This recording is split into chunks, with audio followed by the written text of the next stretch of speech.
2021년 3월 일본의 수출 실적이 급등하는 현상이 나타나게 됐고, 이러한 급등 현상이 언제까지 지속될 수 있을지 일본 경제의 단편을 좀 살펴보게 되고, 또 이러한 일본 경제의 방향성을 수렴하는 니케이 지수의 진척도를 살펴보는 내용이 오늘 이제 진행하는 공개 방송 내용이 되겠습니다. 먼저 본 내용을 진행하기 전에 안내의 말씀을 드리면, 경제지표 스토리텔링의 모든 내용은 저작권법의 보호를 받습니다. 상업적 목적, 개인적 목적의 블로그 게재와 유튜브 방송 등을 통한 무단 도용 및 전제 재배포를 금한다는 점 안내의 말씀 드리도록 하겠습니다. 네, 오늘 살펴볼 내용, 일본의 2021년 3월 수출 실적이 코로나19가 발생된 이래 가장 높은 실적 급등세가 나타나게 됐어요. 이러한 일본의 수출 급등세가 언제까지 지속될 수 있을 것인지, 또한 일본의 수출 실적 급등 현상이 일본의 금융시장에는 어떠한 영향을 미치게 될지를 살펴보는 내용이 되겠습니다. 2021년 3월 2021년 1월, 2월, 3월 이제 일본의 수출 실적이죠. 보게 되면 2020년 4월에, 2020년 2월에 전 세계에서 제일 먼저 중화인민공화국 우한에서 시작된 코로나19 감염 확산이 중공의 실물 경제를 멈춰 세웠죠. 당시에 중공과의 교육을 매우 적극적으로 차단하지 못했었던 미국, 유럽, 중동 등의 실물 경제는 2020년 4월 중국에서 시작된 코로나19가 감염 확산이 되게 되면서 2020년 4월에 미국, 유럽, 중동 등의 실물 경제가 멈춰서게 됐어요. 그렇기 때문에 대부분의 국가 경제의 단상을 나타내는 경제 지표들은 2020년 4월이나 2020년 5월에 이와 같이 하한 수준이 만들어지게 돼요. 일본 경제도 마찬가지로 2020년 5월에 수출 실적이 하한 수준을 만들었고, 이후 이제 미국과 일본을 비롯한 주요 국가들의 경기부양 정책이 진행됨에 따라서 또한 실물 경제가 코로나19로 완전히 멈춰섰다가 정상 가동은 되고 있지 못하지만 부분 재가동되는 기간이 누적되게 됨에 따라서 일본을 포함한 주요 국가들은 이와 같이 4월이나 5월 저점 이후에 실물 경제가 개선되는 현상이 나타나고 있죠. 이러한 개선세가 진행되는 과정 속에서 2021년 3월 일본의 수출 실적은 코로나19가 발생된 이래 가장 높은, 코로나19 발생 직전의 수출 실적을 넘어서는 실적의 급등 현상이 나타나게 됐어요. 이 급등 현상이 어디서 발생이 된 건지 품목을 좀 더 살펴보게 되면, 플라스틱류 23.7% 상승, 기계류 18.7%, 화공제품 18.5%, 반도체 9.8%와 같이 고르게 품목이 증가되는 현상이 나타나게 됐지만, 매출이 이와 같은 일본의 수출 실적이 발생된 그 수출 실적 발생 국가들을 보게 된다면 좀 일본의 수출 실적 3월 급등 현상이 지속되기는 어렵겠구나라는 것을 좀 인지할 수 있게 돼요. 무슨 말이냐면, 전년 동기 대비 일본이 수출한 국가들에 대한 수출 실적 증가가 가장 높은 국가가 대한민국이에요. 전년 동기 대비 111.2%가 급등하게 됐고, 중공이 37.2%, 그리고 세 번째 호주가 28.7%예요. 이렇게 보더라도 상위 세계 국가들에 대한 편중 비중이 굉장히 높고, 이를 통해서 확인할 수 있는 것은 코로나19가 실물 경제 정상 가동을 가로막고 있는 상황 속에서 그간에 이제 일본이 타 국가에다가 수출하는 그런 물량들이 좀 옥죄어져 있다가 폭발적으로 터져 나왔다는 것을 인지할 수가 있게 돼요. 즉, 달리 표현하면 2021년 3월과 같은 폭발적인 수출 실적 개선세가 지속되기는 어렵다는 것을 알 수가 있죠. 요것을 좀 더 구체적으로 살펴볼 필요가 있죠. 그래서 다음 자료를 보게 되면, 여기에 이제 파란 선으로 나타낸 게 일본의 수출, 검은 선으로 나타낸 게 일본의 인플레이션율이에요. 여기에 보게 되면 검은 선과 파란 선이 동조돼서 등락이 발생되고 있다는 것을 확인해 볼 수가 있게 되죠. 그래서 우리가 주목해야 되는 것은 2021년 3월에 앞서 살펴본 것과 같이 일본의 수출 실적이 급등하는 현상이 나타나게 됐죠. 물론 이전과 같이 인플레이션율도 일정 부분 상승하는 연동되는 흐름이 나오게는 됐지만, 우리가 주목해야 되는 것은 일본의 인플레이션율은 2018년도서부터 고점대가 낮아지는 하락세가 일본의 통화정책에 의해서 만들어져 왔는데, 얘를 뚫지를 못했는데, 일본의 수출 실적은 이전 상한 수준까지 다 다가선 모습을 확인해 볼 수 있죠. 좀 더 쉽게 표현하면 인플레이션율과 일본의 수출 실적이 동조되어져 왔는데 2021년 3월에도 동조되는 현상은 나타나기는 됐지만 일본 수출 실적 개선세가 더 과도하게 높아진 측면이 있다는 것을 확인해 볼 수가 있게 돼요. 특히 일본의 인플레이션율 상황을 보게 되면 코로나19로 미국과 유럽과 중동의 실물 경제가 멈췄었던 4월, 그리고 일본의 수출 실적의 하한 수준이 만들어졌던 5월 이후에 일본의 인플레이션율은 2분기를 넘으면서 마이너스 침체세를 나타내고 있는 중이죠. 그래서 2021년 들어와서 마이너스 침체세가 일정 부분 개선되기는 했지만 아직도 마이너스 침체세를 나타내고 있어요. 얘를 이제 쉽게 표현하게 되면 일본의 A라는 기업이 코로나19 특수환경이 발생됐음에도 불구하고 작년과 동일한 물량을 매우 힘들게 노력을 통해서 맞춰서 동일하게 만들었어요. 근데 이제 sales, 매출액으로 보게 되면 인플레이션율이 마이너스를 나타나게 되면 동일한 물량을 판매했음에도 불구하고 매출액은 작년치를 넘어가지 못하게 되면서 일본의 기업 실적이 악화되는 현상이 나타나고 있는 조건이 있다는 걸 확인해 볼 수가 있게 되죠. 이러한 상황인데 2021년 3월 일본의 수출 실적이 급등했다? 이와 같은 급등세가 오래가지 못할 것이라는 것을, 일시적인 변동성이 가미된 것이라는 것을 어렵지 않게 이와 같은 경제지표의 원인과 결과 분석으로 판단할 수가 있게 되죠.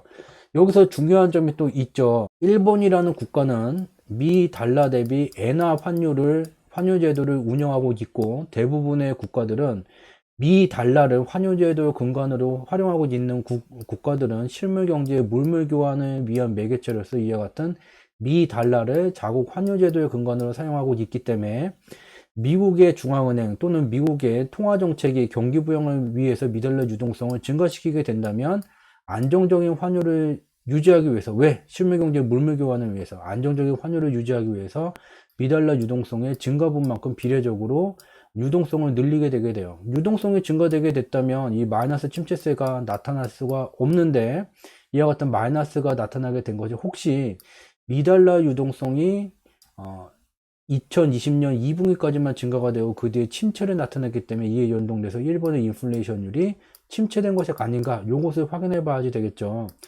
그래서 다음 자료를 보게 되면 여기에 파란 선으로 나타낸 게 일본의 인플레이션율이에요. 그리고 검은 선으로 나타낸 게 미국의 인플레이션율이에요. 근데 보게 되면 미국은 2010년도 계속해서 저희가 공개방송을 통해서 분석 내용을 공유해 왔었던 2010년도서부터 글로벌 설비투자 호경기가 진행이 되고 2013년도서부터 글로벌 부동산 호경기가 진행되는 이 호경기 주기 속에서 미국은 자국의 경기 부양을 위해서 지속적으로 미달러 통화 유통 속도를 가속시키기 위해서 미달러 유동성 공급을 확대해 옴에 따라서 인플레이션율의 저점이 높아지는 상승 추세가 진행되어 왔죠. 근데 일본은 달라요.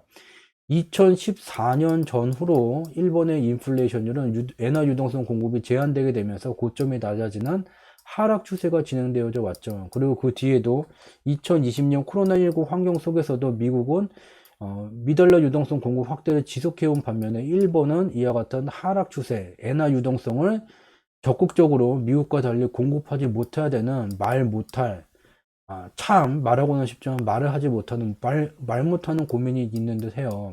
과연 일본의 말하지 못하는 고민은 무엇인지, 왜 코로나19 특수 환경성 속에서 폭발적으로 증가되는 미달러 유동성에 비례적으로 엔화 유동성을 폭발적으로 증가시키지 못하는 그들의 고민은 무엇인지를 이미 공개 방송을 통해서 여러 번 살펴본 바 있죠. 그래서 이번 시간에는 매우 함축적으로 핵심 내용만 좀 살펴보게 된다면 바로 이 자료예요. 여기에 빨간색 선으로 미 달러 대비 엔화 환율을 나타내게 됐어요. 그리고 여기 파란색 선은 일본의 GDP 증감 속도예요.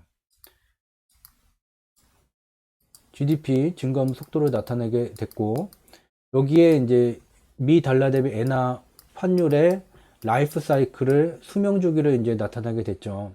수명 주기는 제일 밑에서부터 태동기, 성장기, 성숙기, 쇠퇴기로 구성이 되게 돼요. 여기 중간에 빨간색 선이 매우 중요해요. 이 빨간색 선은 미달러 대비 엔화 환율의 평균 하락 속도를 의미하게 돼요. 그래서 환율이 이 위에 구간에 위치하게 되면 엔화 가치 약세, weak, 이 밑에 존재하게 되면 엔화 가치는 강세를 강세를 나타나게 돼요. 그래서 지금 보게 되면 엔화 환율, 미달러 대비 엔화 환율은 2014년도 이후에 계속해서 쇠퇴기, 즉 달리 표현하면 미 달러 대비 엔화 가치가 초약세를 나타내는 구간에 2014년도서부터 현재까지 지속해서 머무르고 있는 것이죠. 특히 2012년도서부터 기준금리를 낮추고 엔화 유동성 공급 확대를 통해서 일본 경기를 부양하는, 특히 부동산 부문을 중심으로 부양을 하게 됨에 따라서 엔화 유동성 공급 확대가 더욱 격하게 진행이 되고 있는 아베노믹스 정책이 2012년도서부터 진행이 됐어요.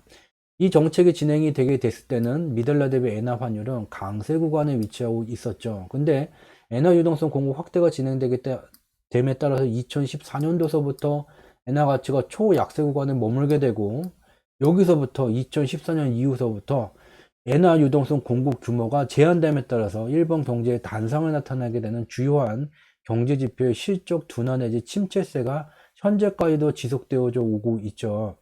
바로 이와 같이 일본 경제는 미 달러 대비 엔화 유동성 환율 가치가 초약세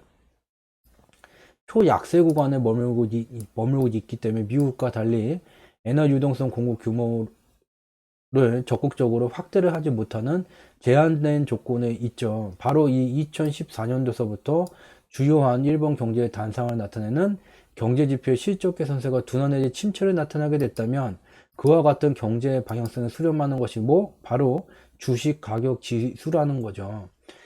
많은 사람들은, 특히 대한민국의 많은 사람들은 가격 차트를 띄워놓고 이 가격 차트에 수많은 고가의 기술적 분석 방법들, 요즘에는 공개 방송에서도 기술적 분석 방법으로 매매 타이밍을 잡는 황당한 이야기들을 방영을 하고 있는 중이죠. 또다시 말씀을 드리지만 이와 같은 기술적 분석 방법은 컴퓨터와 계산기가 없었던 시절 확인할 수 있는 것은 가격 차트, 종이에다가 연필이 됐든 석탄이 됐든 찍어서 가격만 확인할 수 있었던 그런 시절에 만들어진 방법을 HTS라는 마치 정교하게 만들어진 기술적 분석 방법인 것 마냥 지금 사용하고 있는 것이죠. 또한 AI 매매, 인공지능 매매, 이 로직을 보게 되면 AI라고는 맞지 않죠. 컴퓨터와 계산기가 없었던 시절 종이에다가 가격을 찍으면서 만들어 놓은 기술적 방법 논문을, 그 로직을 갖다가 프로그래밍 했을 뿐 인공지능이 아니에요. 그냥 어떤 종목이든지 간에 가격 차트의 가격 변동을 보고 그냥 사고 팔고 하는 것일 뿐이죠. 최근에 암호화폐는 투기 상품이다. 그렇기 때문에 이게 가격이 상승하는 것이 말이 되지 않는다라고 말하지만, 금융시장을 보게 되면 더욱 황당한 일이 매일마다 발생이 되기 때문에 당연하게 여기고 있죠. 어떤 기업의 실적이라는 것은 1년에 4번만 확인할 수가 있어요. 1분기, 2분기, 3분기, 4분기. 즉 3개월 단위로 실적이 변화가 되게 돼요. 근데 우리는 보게 되면 매일 사고팔고, 매 시간 사고팔고, 매 분 사고팔고, 분도 참지를 못해서 매 틱마다 사고팔아요. 무엇을 사고파는 것입니까? 이 기업이 매출이 어디서 발생이 되고, 이 기업을 경영하는 사람의 경영 철학은 어떠하고, 또 이 기업이 속한 산업 업황은 어떠한지를 분석을 했다면 3개월 주기로 그것이 실적의 변화가 되는 것인데, 매일, 매분, 매초, 매틱 무엇을 사고 파는 것입니까? 바로 가격 차트만 보고선 사고 파는 거죠. 암호화폐가 투기 상품이다. 매일, 매분, 매초, 매틱 사고 파는 것은 무엇입니까? 이게 바로 경마장에서 어떤 말이 승리할 것인가, 주사위를 던졌을 때, 동전을 던졌을 때 앞면이 나올 것인가 뒷면이 나올 것인가, 바로 이것이 투기를 하는 거죠. 암호화폐가 투기 상품이다. 주식시장도 어떻게 투자하느냐에 따라서 투기 상품이 된다는 거. 금융시장은 이와 같은 변동성과 투기성을 어느 정도 용납하는 그런 시장이라는 거, 금융시장의 속성이에요. 그것을, 암호화폐를 그래서 막아야 된다고 주장을 하게 되면 이 주식시장도 매일, 매분, 매초, 매틱 사고 파는 사람들 계좌 추적해서 이게 과연 그 검은 돈은 아닐까, 무엇을 사고 파는 것이고, 이 사람들은 그것을 좀 조사를 해야지 되겠죠. 그래서 본론으로 돌아오게 된다면 바로 이와 같이 2014년도 이후서부터 일본 경제의 단상을 나타나게 되는 주요한 경제 지표들의 실적 개선세가 둔화 내지 침체가 나타나게 됐고 결국 방향성에 수렴할 수뿐이 없게 되죠. 여기에 일본의 주가 지수를 나타나게 됐고 녹색 선으로 수명주기를 나타나게 됐어요. 수명주기가 이미 일본의 니케이 지수는 1980년대 말에 상승생애가 종료되게 됐어요. 이후에 새로운 생애를 만들기 위해서 제일 밑에 위치한 태동기를 귀향하는 윤회 과정이 20년간 진행이 되게 됐죠. 그래서 일본 경제는 이와 같은 하락세가 20년간 진행이 되게 됐어요. 그 뒤에 2012년도서부터 아베노믹스 정책이 진행되게 되면서 장기 하락 추세선을 돌파를 했어요. 즉 수명주기상으로 보게 되면 지금 일본 경제를 20년을 넘어서 잃어버린 뭐 30년 그렇게도 표현한 사람이 있지만 이와 같은 경제 지표를 보게 되면 새로운 생애를 만들기 위한 윤회 과정은 20년에 끝나게 되게 됐고 지금은 하락 추세를 돌파하게 되면서 새로운 생애를 만들 수 있는 윤회 과정이 종결됐어요. 2012년 아베노믹스 정책이 진행되게 되면서 일본의 니케이 지수는 윤회 과정의 종료가 되게 됐고 이와 같은 장기 하락 추세선을 벗어나게 됐죠. 그렇지만 2012년도서부터 적극적인 에너지 유동성 공급을 통해서 일본의 경제지표 실적 개선세가 진행이 되게 됐고 일본의 주가 지수도 매우 빠른 개선세가 진행이 되게 됐지만 2014년도서부터 주요한 경제지표의 둔화 내지 침체세가 진행되게 되면서 일본 니케이 지수도 이 태동기를 넘어서야지 새로운 상승세가 진행이 되게 되는데 그것을 아직까지도 넘어서지 못한 채 스가 정권이 아베노믹스 정책을 계승한다고 발표를 했지만 여전히 2021년 4월 19일까지 조회된 데이터 속에서도 아직 상승세가 시작이 되지 못했고 일본의 인플레이션율은 마이너스 침체세, 단기적인 3월의 수출 실적 급등은 나타나게 됐지만 변동성적인 요인이 많이 작용했다는 것을 앞서 분석을 통해서 확인한 바 있죠. 그래서 이와 같다. 즉 얘를 이제 달리 표현하게 되면 2012년도서부터 아베노믹스 정책이 진행되게 되면서 드디어 이제 일본의 잃어버린 20년 윤회 과정이 종료가 되게 됐지만 아베노믹스 정책이 좀 더 일본 경제에 가시적인 성과를 만들지 못하면서 일본의 주가지수 자체가 경제의 방향성에 수렴하는 주가지수 자체가 상승세가 진행이 되지 못했어요. 유의미한 아베노믹스 정책의 정책 성과를 아직 얻지를 못한 그런 상황이라는 것을 알 수 있고 여기에 2014년도서부터 미 달러 대비 엔화 환율이 초약세 가치를 나타나게 되면서 2012년 초반과 같이 적극적인 엔화 유동성 공급이 제한되고 있죠. 여기에 미국은 다시 1985년 플러자 합의를 원하지는 않지만 다른 나라의 환율이 미 달러 대비 약세 조건을 갖춰서 실물경제 물물 교환 과정 속에서 자국에 좀 경제 피해가 발생되는 것을 미리 좀 제약을 두고자 환율 조작국이라는 그 명을 가지고 계속해서 환율을 갖고 좀 타이트하게 관리를 하고 있는 중이에요. 근데 일본도 보게 되면 이달러 대비 엔화 환율의 수명 주기가 하락 추세를 갖게 돼요. 어떠한 경제 지표든지 하락 추세를 갖는 수명 주기를 가진 경제 지표들은 결국 얘를 상방으로 뚫고 상승 추세로 경제 개선세가 지속된다면 전환되게 되죠. 근데 이 과정을 미국이 좀 관리를 하고 있는데 해요. 대한민국도 보게 되면 대한민국은 상승 추세를 갖게 되는데 대한민국의 통화 정책이 자발적으로 계속해서 역사적 초강세 구간에다가 원화 가치를 두고 있는 중이죠. 굉장히 아이러니해요. 일본과 수명주의가 다른데 일본과 같이 제한된 구간, 일본은 미달러 대비 엔화 가치가 약세 구간인데 대한민국은 다른 나라에서 극히 찾아볼 수 없는 독특한 미달러 대비 원화 초강세 구간, 역사적인 초강세 구간에 계속 대한민국이 통화 정책으로 잡아두고 있죠. 대한민국의 통화 정책에 대한 최고 의사결정권은 한국은행이 갖게 되죠. 네, 한국은행의 의사결정에 의해서 대한민국의 미달러 대비 원화 환율 가치는 지속해서 다른 나라에서 찾아보기 힘든 역사적 초강세 현상을 나타내고 있는 중이죠. 이와 같다. 대부분의 국가들이 자국의 미달러 대비 환율 가치를 조금이라도 약세 구간으로 가져가고자 하고 대표적인 국가가 일본과 중화인민공화국이 되겠죠.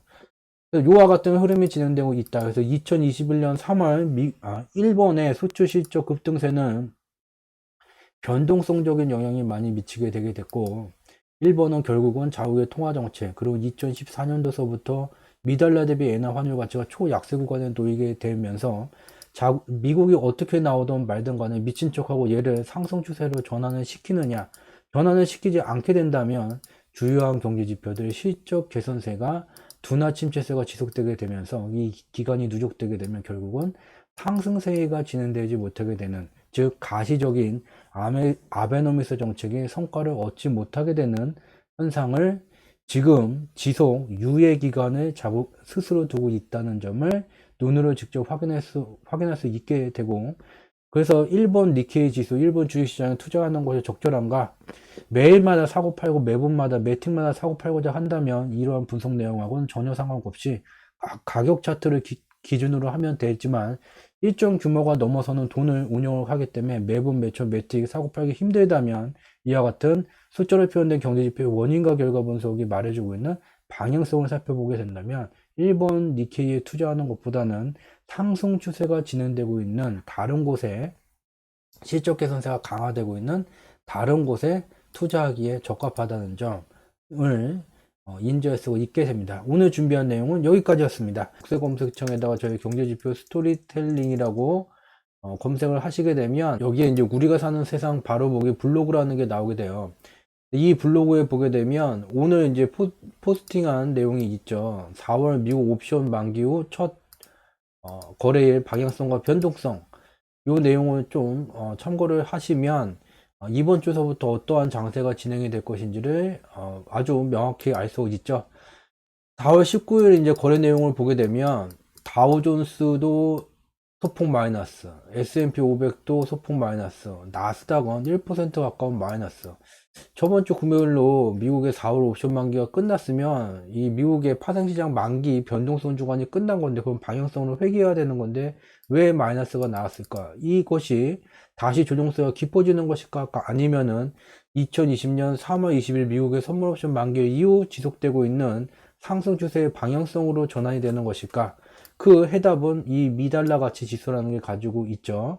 이 포스팅 내용 보시면 이번 주서부터 이제 진행되는 그 흐름에 대해서 좀 명확히 판단이 가능합니다. 그래서 주식 가격 지수 외에 원유 가격이나 구리 가격이나 옥수수 가격을 보게 되면 이 미달러 가치라는 것에 연동돼서 어떻게 움직이고 있는지 판단할 수 있게 되죠. 그리고 녹색 검색창에다가 주상지라는 이제 검색어를 적게 되면 이 카페로 연결이 되게 돼요. 여기에도 오늘 이제 포스팅 하나 이제 시황글을 올려드렸죠. 여기 보게 되면 오늘 이제 진행하는 공개방송에 관련된 간략한 내용이죠. 그래서 공개방송에 다루지 않는 일부 내용도 여기에 추가적으로 들어가 있고, 이와 같이 공개방송뿐만 아니라 저희가 운영하는 블로그와 카페를 동시에 참고를 하시게 된다면 좀 더 많은 도움을 받으실 수 있는 그런 분석 컨텐츠를 확인하실 수 있다는 점 참고로 말씀을 드리도록 하겠습니다.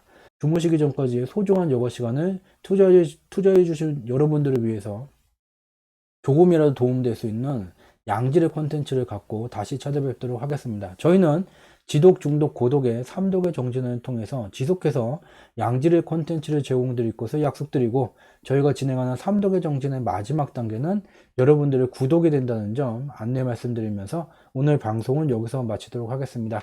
늦은 시간까지 함께 참여해 주셔서 진심으로 감사드립니다. 저는 목요일 밤 10시에 다시 찾아뵙도록 하겠습니다. 고맙습니다.